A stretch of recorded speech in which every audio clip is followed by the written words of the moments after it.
tu étais aussi formateur. Oui. Et j'aimerais bien mettre en lumière aussi quelque chose, un mythe.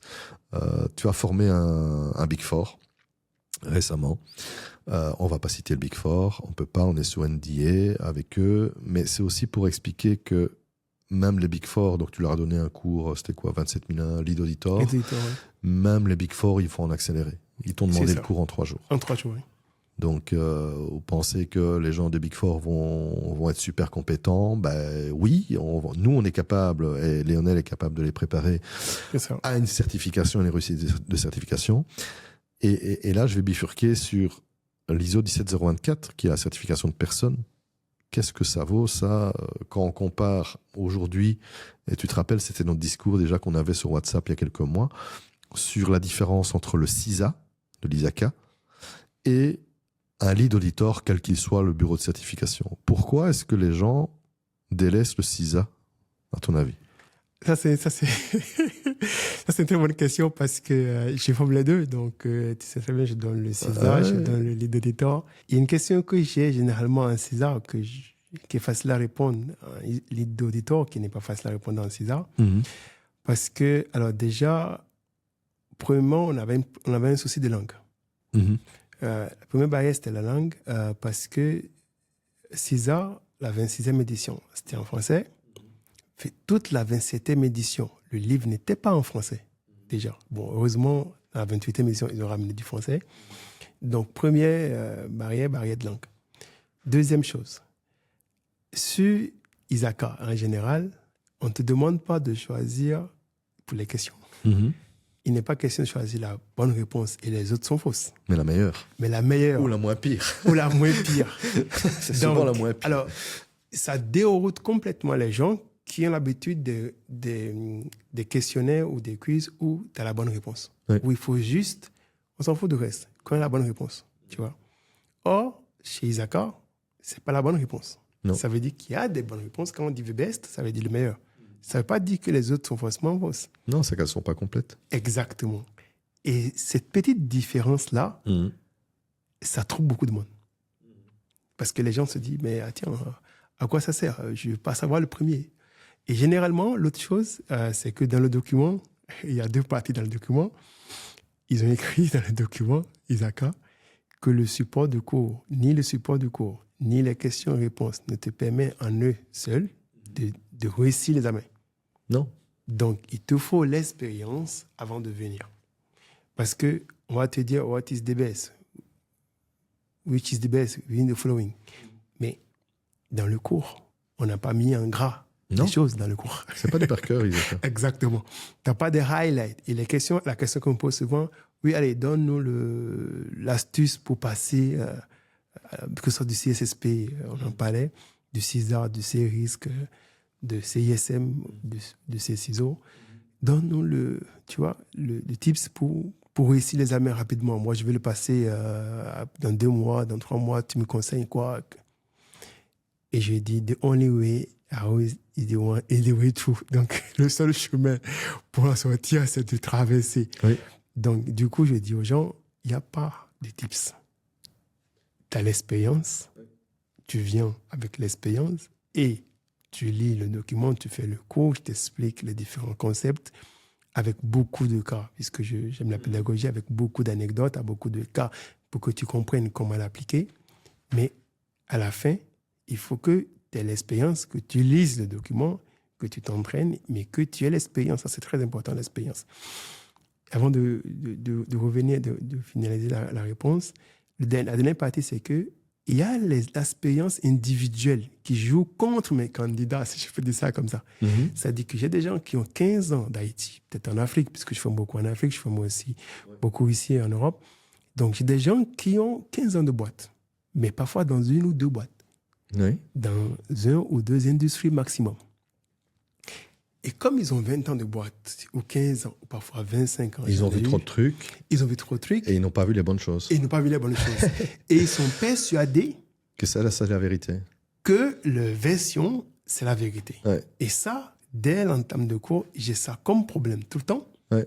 J'ai dit, oui, je sais qu'il y a des notions qui vous sont complètement familières, mais non, Votre expérience n'est pas l'expérience absolue. Donc, vous ne détenez pas la réponse. J'ai un podcast là-dessus, sur le mythe de la caverne de Platon. Avec les gens qui disent, on a toujours fait comme ça, et donc qui s'autoproclament d'une certaine façon, bon, on est les meilleurs. Et le mindset de l'Isaka est de penser différemment, et alors c'est aussi américain. Oui. Mais c'est américain, mais n'importe qui peut écrire, n'importe qui de compétent peut écrire des questions. Et donc là, il y a le côté, c'est US, américain, il faut être bon en anglais, mais un Indien peut écrire avec sa version et sa vision des questions. Et donc, c'est ça la difficulté aussi de l'examen. Et donc, c'est aussi multiculturel mindset. Donc, celui qui est... Parce que toi, tu l'as dit pour l'Afrique, mais moi, j'ai vu un ciseau avec 20 ans d'expérience en Belgique rater un 6e. Hein. Parce qu'il dit, oui, mais moi, je ne fais pas comme ça. Exactement. Oui, ça arrive tout le temps. L'Isaka, c'est le monde des bisounours. C'est très théorique. Et derrière, dans la pratique, tu vas peut-être faire comme ça. C'est peut-être pas la meilleure pratique. C'est pas parce que tu fais comme ça que c'est la meilleure pratique, et vice-versa. Donc, ouais, l'Isaka... mais ça, c'est plutôt pour le CISA. Mais les questions Isaka sont un peu plus redoutables. Alors que quand tu prends, comme tu me posais la question par rapport à... Alors déjà, sachant que CISA, c'est Certified Information System Auditor, donc c'est plus large. Oui. C'est plus large que... C'est for IT, hein. Voilà, que ISO 27001 qui va se concentrer sur l'audit du SMSI majoritairement, tu vois. Ouais. Et du coup, si je prends, sans donner ça fait de promotion, si je prends une promotion, que ce soit PECB par exemple, je me rends compte que si je lis pour l'encouragement de la consommation de la bière, c'est ça. C'est ça. C'est PECB. C'est ça. Non, Professional Evaluation Certification Board. C'est ça. Donc, si je prends PECB, par exemple, ISO 27001 LA, je me rends compte que je forme une personne sur un contenu et tout ce qu'il a besoin de faire, c'est de maîtriser ce contenu-là. Il n'a pas besoin de documents annexes. Il est attentif beaucoup, il lit le document, il passe l'examen, il a toutes les chances, sans donner de pourcentage, de réussir son examen. Pas besoin de documents annexes. Mais c'est cahier ouvert. En plus, c'est cahier ouvert. Cahier ouvert. Alors, c'est une grosse différence. Isaka, cahier fermé. J'ai pas fait attention. C'est vrai, t'as raison. C'est cahier ouvert. Ça rassure. Alors que, en fait, tu sais, moi, tous ces bureaux de certification-là, même ceux qui faisaient cahier ouvert, j'ai jamais ouvert. J'ai pas besoin. Déjà, c'est un piège parce que si t'as pas lu, si tu connais pas avant, c'est pas pendant tu perds ton temps. Voilà, c'est pas pendant la composition que tu vas te goûter. Mais peut-être que ça, c'est certain, tant mieux. Mais tu vois, ça, c'est deux visions différentes. Quelqu'un qui peut-être avoir 50 certifications chez PECB, cahier ouvert, et qui arrive chez Isaka. T'as pas de support, d'accord? Et ensuite, on te dit, attention, si tu lis que le document, donc même si tu es sage et que tu lis 100% que le document, tu as zéro expérience et tu arrives, tu te dis, bon, moi, je fonce ce document. Allez, je sais bouffer des bouquins, donc voilà. Et pourtant, à la fin, tu échoues. Parce qu'on évalue ton expérience. On n'évalue pas les questions, on évalue ton expérience par rapport au sujet. Et ça, c'est une grosse différence. Donc, moi, je valorise personnellement, sans parti pris pour cette éducation Isaka, que les ISO, elle est là, mais malheureusement, comme tu as dit, c'est délaissé parce que c'est trop challengeant. C'est trop challengeant et je constate, parce que moi, quand j'ai démarré, ça fait 20 ans maintenant, dans la GRC, c'était le CISA partout. Les offres d'emploi, ils te demandaient CISA partout. Et le 27001 LA débutait parce qu'on était sur la 27001 2005, tu vois, hein, puis j'ai connu la 2005, 2013, 2022 maintenant. C'était d'abord le CISA et après tu passeras le 27001. Mais là j'ai les stats, parce que j'ai des KPI, on fait des formations aussi, et j'ai différents partenaires dans différents pays. Et quand on mesure ça, c'est d'abord le 27001 LA. Et je pense que le client derrière, donc pas celui qui est dans la classe, le client qui dit « Oh, mais ça va, ils ont un 27001 et là », ne se rend pas compte que c'est tellement facile. Ou alors c'est moi qui suis trop expert. Bah non. Je trouve que c'est tellement facile, ces examens-là. Bah bien sûr que comparé à un ISACA. Mais c'est bien sûr, c'est facile. Ou on en parlait tout à l'heure de PASSI ou de PCI DSS. Mais bien sûr, mais je pense que c'est voulu. Moi, tu m'as posé la question à l'entrée de l'émission sur les chocs culturels. Bah, moi, j'ai eu mon ISACA, moi, j'ai eu mon CISA, pardon, quand j'étais encore au Bénin. Donc, j'arrive en France tout fier. Bah, les gens, je me rappelle d'un manager qui a dit, bah, écoute, ton CISA, ton CISM, aucune valeur ajoutée pour nous. Nous, ce qui nous intéresse, c'est ISO LI, LA. D'accord? Ton CISA, ton CISM, aucune valeur ajoutée. Ça ne nous intéresse pas. On ne te vend pas plus cher ou moins cher au client parce que tu as un CISA, parce que tu as un CISM. Non, parce que le client ne le valorise pas.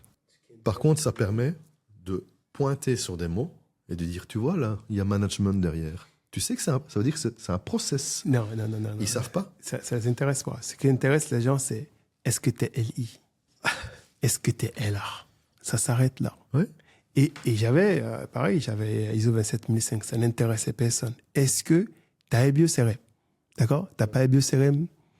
Comme je l'ai dit à mon fils, tu n'es pas dans le game. Pas le game. Tu vois, tu n'as pas un BioCRM, ça n'intéresse pas les gens. Ça fait 3 ans avec le temps, j'ai compris que c'est une question d'environnement. D'accord? Donc en France, c'est comme ça. Peut-être que tu me donneras. Non, mais c'est comme ça en Belgique, c'est comme ça au Luxembourg. Et on crée. Moi, j'ai l'impression que certains clients, de facto, créent une usine et disent OK, mais 627 001, c'est bon. Parce qu'ils ne connaissent pas. On a baissé le niveau, je pense, à mon avis. On a baissé le niveau. Oui, mais je le sens, moi. Alors, dans les audits de certification, avec certains bureaux de certification, on le sent. Et d'autres ne questionnent pas, ils vont pas plus loin. Ou alors, ils interprètent la norme. Parce que derrière ce qui se passe, le pire, c'est même pas ça. Ce qui arrive, puisque tout à l'heure, tu disais que ISO 27001, c'est 200 €. D'accord, là, non? Oui. Après, il y a des gens qui font le cours, mais qui n'ont jamais vu la norme. Oui. D'accord? Mais on peut pas la mettre. Mais ils n'ont jamais vu la norme, donc ils ne se sont pas dit « Ah, je suis certifié LI ou LA, je m'en vais acheter la norme, je vais la lire en entier, cette norme. » Non. Le référentiel, c'est le support de cours. C'est le support de cours. Et, vu ce qu'on vient d'expliquer... Qui n'est pas accrédité. C'est l'examen qui est accrédité. D'accord. Donc, mais non, tu as lu ton cours, tu as fait une formation. Je suis pédagogue, j'adore faire des formations. Donc, tu as suivi la formation, tu as écouté tout, et tu sors de là. Mais quand tu croises les mecs, en réalité, dans l'opérationnel, mais parfois, ils te sortent des choses. Donc, le gars, d'abord, il tape 5 ans, il est supposé être expert, ensuite, il est certifié LI ou LA. Il te dit, ah tiens, j'ai un collègue en face, on est d'accord? On va discuter de LI et LA. Et derrière, tu te rends compte que, mais non. Non, parce que il est certifié. J'ai mis des gens qui étaient LA. J'ai un exemple palpable, terrible, c'est que j'avais quelqu'un, il était LA. On avait dans les documents à fournir, tu sais, je devais remplir un truc pour un organe de certification. Et on m'a dit, ils ont demandé, quelles sont vos parties internes, externes, un jeu interne, externe. Oui, 4.2 dans l'ISO. Il fallait remplir ça pour l'organe de certification avant qu'il nous fasse une cotation. Et j'avais confié ça à mon consultant qui, lui, il est là. Il m'a écrit des choses, obligations réglementaires, pardon. C'était ça, obligations réglementaires. Quelles sont les lois au Québec? Et les gars, il m'a mis des choses 22, 301, etc. Et du coup, donc je prends le document, je dis, je n'ai pas compris pourquoi vous avez mis ça. Est-ce que ça ne vous rappelle pas clause 4, contest, tu vois, comprendre ton contest, tu vois? Non, c'est pas ce que ça n'a rien à voir avec la norme. Cette partie-là, en fait, il demande, qu'est-ce que tu m'expliques? Le gars te dit obligation réglementaire. Ce gars a réussi, probablement réussi un examen qui a ouvert. Il est là. Il est là. Mais il est là. Mais tu vois la différence un peu. Il est là. Ouais. Moi, j'ai eu en clientèle, bon là on dérive, mais j'ai eu en clientèle un lead auditor, donc un ISO 27001 lead auditor. Donc moi, je forme le client en interne, je l'accompagne, c'est pas de la formation, je l'accompagne et je lui explique, tu vas voir, le jour 1, ça va se passer comme ça, il y aura ça, etc. Il n'y a pas d'opening meeting. Je dis, bon, ok, le gars arrive comme ça. Déjà, l'étape 1, il vient pour l'étape 1 alors que normalement, on lui avait mis un Teams pour valider un petit peu tous les documents, etc. Donc nous, on était présents, on était au bureau. Il sonne, déjà il arrive en retard, il vient on site, ok, bah tu viens sur site, ok, pourquoi pas. Je dis mais ok, mais alors là tu vas voir, j'ai ton S2, alors tu le fais quand, ton stage 2, tu vas faire comment, il n'y a pas vraiment eu de kick-off de l'audit. Puis moi j'avais prévenu le client, j'ai dit alors le soir il va faire des wrap-up et donc attends-toi à rester jusqu'à 19h, parce que derrière à 16h ou à 17h il a fini, il a fait son plan d'audit. Et je dis, moi, je vais me rendre disponible. Ben lui, à 16h, 16h30, parti. Je dis, mais c'est quoi ça? Alors, je me suis fait un petit peu taper, façon de parler par le management, qui a dit, ouais, mais tu nous as dit plein de trucs. Je dis, mais attends, moi, je suis lead auditor. J'ai travaillé pour des bureaux de certif, c'est comme ça que ça marche. Ce n'est pas ma faute si votre gars là que vous avez choisi... Mais moi, je ne connaissais pas ce gars-là. On a vérifié sur CV, donc on a vu la personne, ok, il est 27 000 est là, ok. Donc s'il est là, c'est qu'il a 5 ans d'expérience et qu'il a un bon bac. C'est ça. Non, il est supposé avoir 5 ans d'expérience. Non, normalement, il les a, parce que les bureaux de certification sont aussi audités. Ok. Et, donc ça va, donc il y a 5 ans. Oui, il les a. Mais comment a-t-il audité, j'en sais rien. Et donc ça, j'en vois de plus en plus. Mais pour revenir aussi sur le 27001, le 27001, honnêtement, je continue à enseigner. Tu suis le cours avec moi, je peux carrément te garantir que tu vas réussir. Parce que je vais te raconter tellement d'anecdotes et de trucs que même si tu connais pas, le but n'est pas de connaître la norme par cœur, tu auras assez de matière que pour passer l'examen, quel que soit le bureau de certification. Par contre, le CISA, je ne peux pas te garantir tu peux pas. Qu'après le bootcamp, et nous c'est vraiment bootcamp parce que c'est ça, c'est un camp militaire, tu puisses réussir, tu es en cours d'études de ton côté, etc. Je vais te donner des trucs, mais ça ne suffit pas. Mais les gens n'aiment pas ça. Oui. Les gens n'aiment plus. N'aiment pas. Moi, je me rappelle, je vais tel nom, j'ai formé une vingtaine de personnes pour un grand cabinet français. Et pareil, il y avait un monsieur. Donc à la fin, c'était CSSP. Hein. Ouais. Donc à la fin du process, ils me disent tiens, Lionel, écoute, alors, puisque tu fais un module, tu fais des quiz, 10 modules, quiz, etc., 8 modules, challengeant. À la fin, ils me disent mais écoute, c'est quoi le. Allez, vas-y, balance. C'est quoi le tips ouais, bon, tout ça, on a compris. Vas-y, balance. Je dis mais j'ai pas compris. Il dit oui, comment on fait pour passer l'examen? J'ai dit, mais il n'y a pas de secret. Pour le CSSP... J'ai dit, mais il n'y a pas de secret. J'ai dit, mais il n'y a pas de secret. Tu un mois, jour et nuit. Tu manges chez CSSP, tu dors chez CSSP. J'ai dit, mais il n'y a pas de secret. Tu vas faire tes courses, tu penses chez CSSP. Il n'y a pas de secret. C'est ça. Et les gars, ils m'ont dit, bon, vas-y, si tu n'as pas de secret, ça ne sert à rien.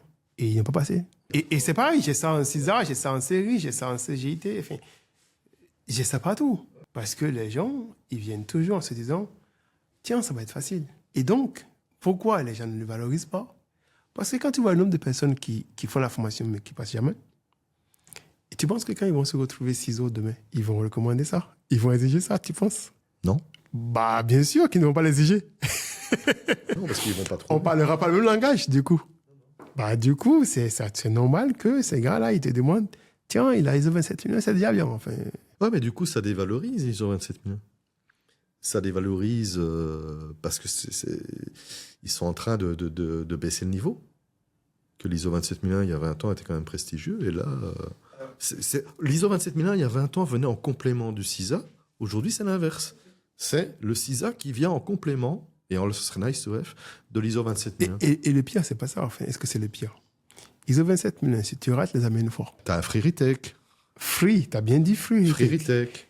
Donc, tu vas payer quoi, 500 € et en moyenne, selon les bureaux de certif. Et puis derrière, t'as une deuxième béquille. Je peux le rater. Quand j'explique aux gens que ton CISA, c'est 757 ou c'est plus combien de dollars. Ouais, ça dépend si c'est en dollars ou en euros.